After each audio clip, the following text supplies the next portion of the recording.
ఈసారి ఎవరు సీఎం అవుతారు అనుకుంటున్నారు? ఏపీలో జగనే, జై జగన్ అంటారు. అయితే పిఠాపురంలో పవన్ కళ్యాణ్ ఓడిపోతారు అంటున్నారు. అవును, నిజమేనా? నిజమే. ఈవెన్ చంద్రబాబు ఆల్సో ఓడిపోతారు అంటున్నారు. అవును, 25,000 ఓట్లతో చంద్రబాబు నాయుడు ఓడిపోతున్నాడు. బాలకృష్ణ ఆల్సో. బాలకృష్ణ గురించి చెప్పదగలిసిన అవసరం లేదు. ఇంకా వాళ్ళ కొడుకున్నారు కదా లోకేష్ గారు, ఆయన కూడా ఓడిపోతారట. ఆయన గెలిచే చూసినది ఉండే, అది మళ్ళీ చెప్పాలని రైట్ చెప్పాలా? పిఠాపురం అయితే పవన్ కళ్యాణ్ ఖాళీ. ఎవరు చెప్పాడు మేడం పిఠాపురం ఓడిపోతారని? చాలా మంది గెలుస్తారు అంటున్నారు, కొంతమంది. నేను చెప్తున్నా కదా ఓడిపోతున్నాడని. మీరు చెప్తున్నారు సర్వేలు. ఈవెన్ ఆయన వేణుస్వామి ఉన్నాడు కదా ఫేమస్, ఆయన కూడా ఓడిపోతాడనే చెప్తున్నారు. ఓడిపోవచ్చు. రైట్ హ్యాండ్ ఈయన చెప్తున్నాడు కదా పిఠాపురంలో పవన్ ఓడిపోతాడని. ఎలా చెప్తారండి మీరు? మీకు ఎలా తెలుసు? నీకు ఎలా తెలుసు గెలుస్తాడని? అదే మీరు మీకు ఎలా తెలుసు? మీకు ఎలా తెలుసు అని సర్వేలు ఇప్పుడు జగన్ కూడా సర్వేలు తీసుకొని జగన్ నిన్న వచ్చి 151 సీట్లు వస్తాయండి అది అని చెప్పాడు. అంటే 151 వస్తాయండి, 152 కూడా రావచ్చు. సర్వేలు తీసుకున్నాడంట, సర్వేలు తీసుకొని మాట్లాడాడంట నిన్న. మాకున్న అప్డేట్ ప్రకారం అయితే కంపల్సరీ కూటమి వస్తుందండి. సామాన్యుడు కంపల్సరీ కనిపిస్తాను. నేను ఎక్కడికి వెళ్ళను, అది భయపడి నా పక్కనే ఉంటాడు. మీరు రాకపోతే ఇక్కడ నుంచి తీసుకుపోతా జమ్మలమడికి. ఎక్కడికైనా తీసుకెళ్ళి నాకు భయం ఏం లేదు. కానీ ఇక్కడ ఏంటంటే రౌడీజం రాజకీయం వెళ్తున్నాడు ఏపీలో. తెలంగాణ వచ్చి మాట్లాడాల్సి వస్తుంది. ఎందుకు? సామాన్యుడు తెలంగాణలో మీద చెయ్యేసుకొని నిద్రపోవాలంటే, తన భూమి తనకు ఉండాలంటే, స్వార్థ పరులు ఫాలో అవ్వకుండా తీసుకుంటారండి. తెల్లారేసరికి వెళ్ళిపోద్ది. ఎట్లాగానే వెళ్ళిపోతుంది. సచివాలయం అట్లా వెళ్ళిపోతుంది. అవి కూడా ప్రతిదీ అయిపోద్ది. ఏ విధంగా ఆర్టికల్ ఏదో తెచ్చారు కండి, మీ భూమికి నేను నాది రక్ష అని. కోడిగుడ్డు మీద ఆయన పబ్లిసిటీ, కోడిగుడ్డు మీద కూడా ఆయన పబ్లిసిటీ. పొద్దున్నే చంద్రబాబు నాయుడు వస్తే ఈయన భూములు ఎవరికి ఇవ్వాల్సిన భూములు వాళ్ళకి ఇప్పిస్తాడు. ఎవరిదైనా కబ్జాలు ఏంటో చెప్పండి. ప్రభుత్వంలో అరాచకాలు ఏం జరగలేదండి, న్యాయం జరిగింది అంతే. ఒక పేదవాడు, ఒక సామాన్యుడు అయితే నిద్రపోగలిగాడు, ప్రశాంతంగా నిద్రపోగలిగాడు. చంద్రబాబు నాయుడు ఉంటే నిద్రపోలేను నేను అంటున్నా. అమరావతి ఇప్పుడు పబ్లిక్ అమౌంట్ అన్ని కన్స్ట్రక్షన్ జరిగింది. అది ఇప్పుడు వచ్చి కూల్ చేసి అది శిథిలంగా పడిపోయింది. అదంతా ఎవరి వల్ల అండి? కట్టిన బిల్డింగ్స్ అన్ని స్క్వేర్ ఫీట్ వచ్చి 1000 రూపాయలతో కట్టచ్చు. అటువంటిది 8,000తో కట్టించాడు. ఇది చాలా రాంగ్. చంద్రబాబు నాయుడు అంటే ఫ్రాడ్. 420 ఫోర్ట్ అంటే అది మీకు బిరుదు, అది మీకు ఆల్రెడీ ఉన్నది. అది ఇప్పుడు ఏంటంటే బయట వాళ్ళని చంపితే జనాలు ఊరుకోవట్లేదు. వాళ్ళ సొంత బాబాయిని చంపుకుంటే, మా బాబాయిని మేము చంపుకుంటే మీకు ప్రాబ్లం ఏందన్నట్టు అయింది ఇప్పుడు పరిస్థితి. సీనియర్ ఎన్టీఆర్ని చంపింది చంద్రబాబు నాయుడు అని అంటే, నెక్స్ట్ ఎలక్షన్స్లో చంద్రబాబు నాయుడు ఎట్లా గెలిచారండి? జనాలు అంత పిచ్చోళ్ళు చేశారు ఓట్లు.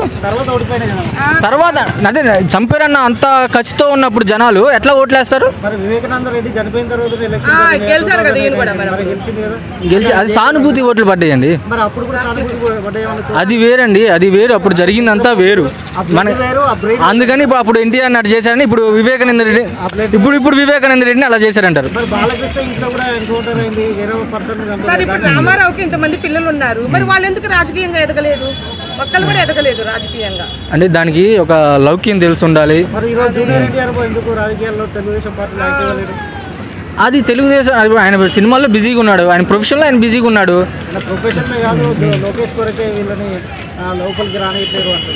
లేదు, అది మనకి పూర్తి నాలెడ్జ్ దాని గురించి మనం లేనప్పుడు వాళ్ళ ఫ్యామిలీ మ్యాటర్స్లో మనం ఇన్వాల్వ్ అవ్వడం కరెక్ట్ కాదు. ఇది వివేకానంద రెడ్డి అనేది ఒక మినిస్టర్ అండి, ఆయన దాంట్లో మనం ఇన్వాల్వ్ అవ్వచ్చు.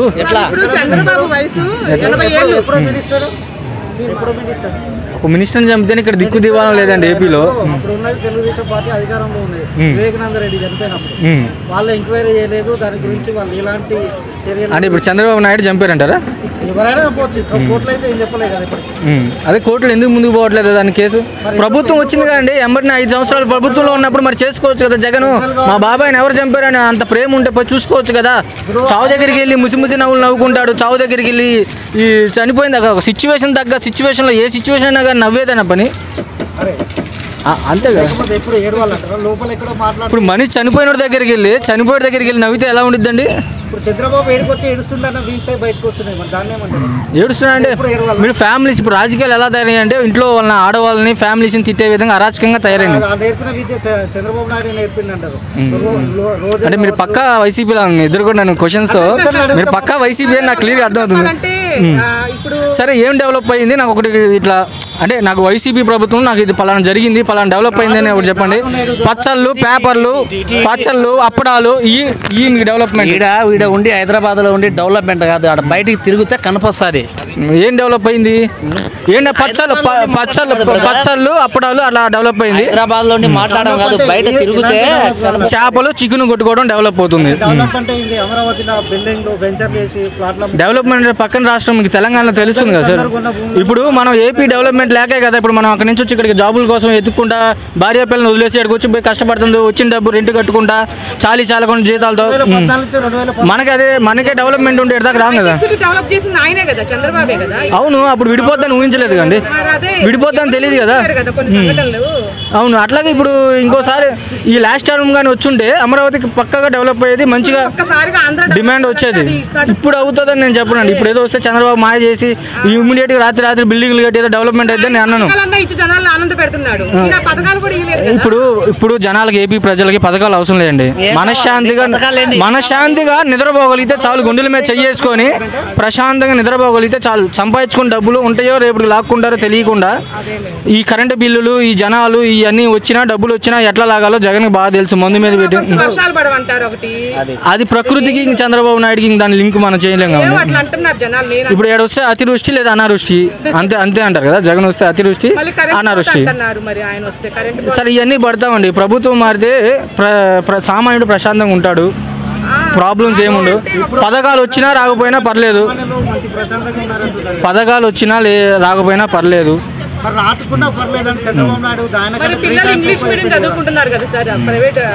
ఎక్కడ ఆ బెండపూడిలో ఒక నలుగురు చదివితే అందరూ అయిపోయినట్టండి.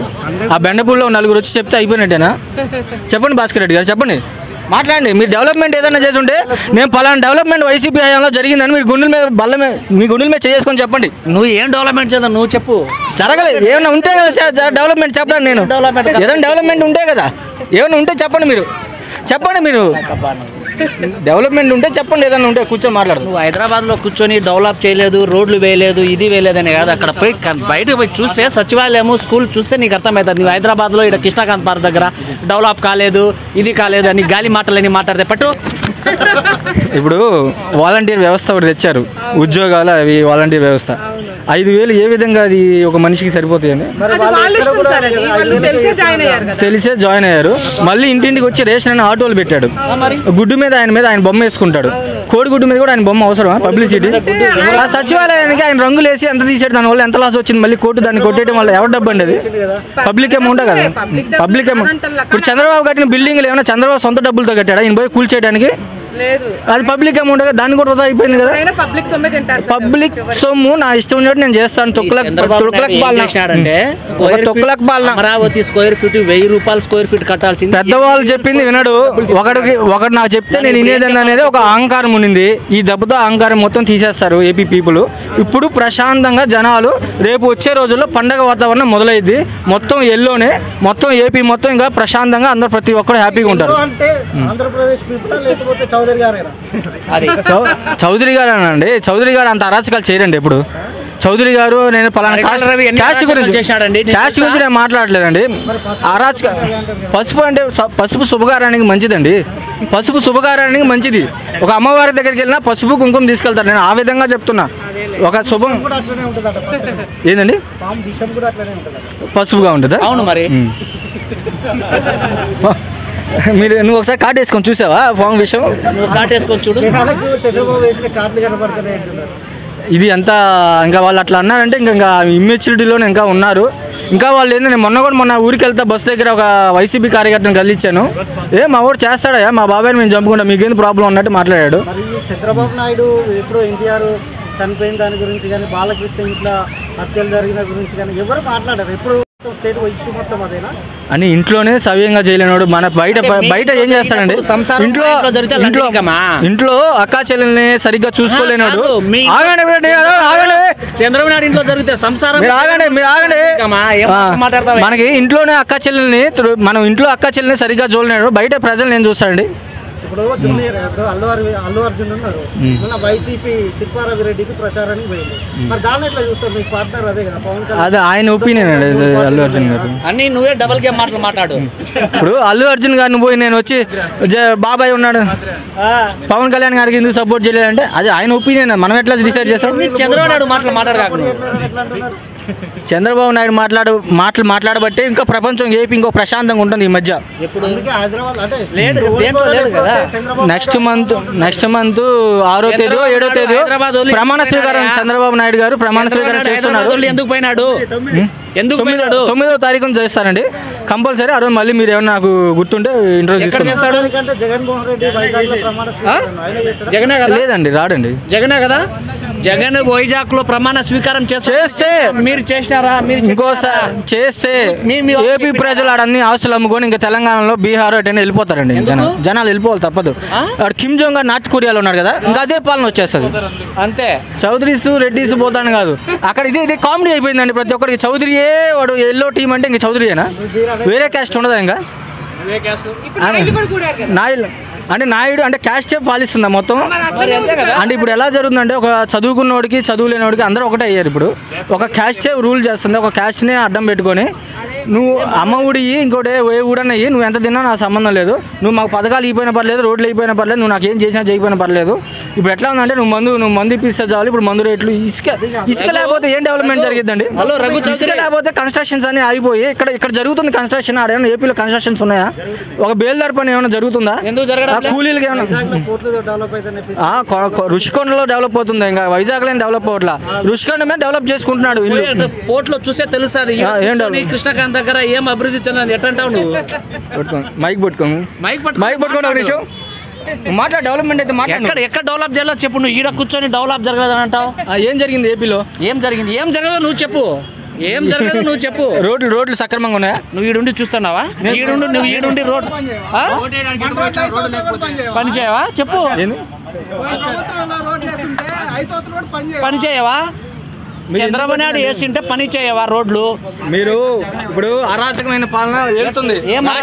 అరాచకమైన పాలన, రౌడీజం పాలన వెళ్తుంది. మీ టైం అయిపోయింది. 10 రోజులు వెయిట్ చేయి. ఎక్కడ 10 రోజులు వెయిట్ చేయి? 5 సంవత్సరాలు వెయిట్ చేస్తా.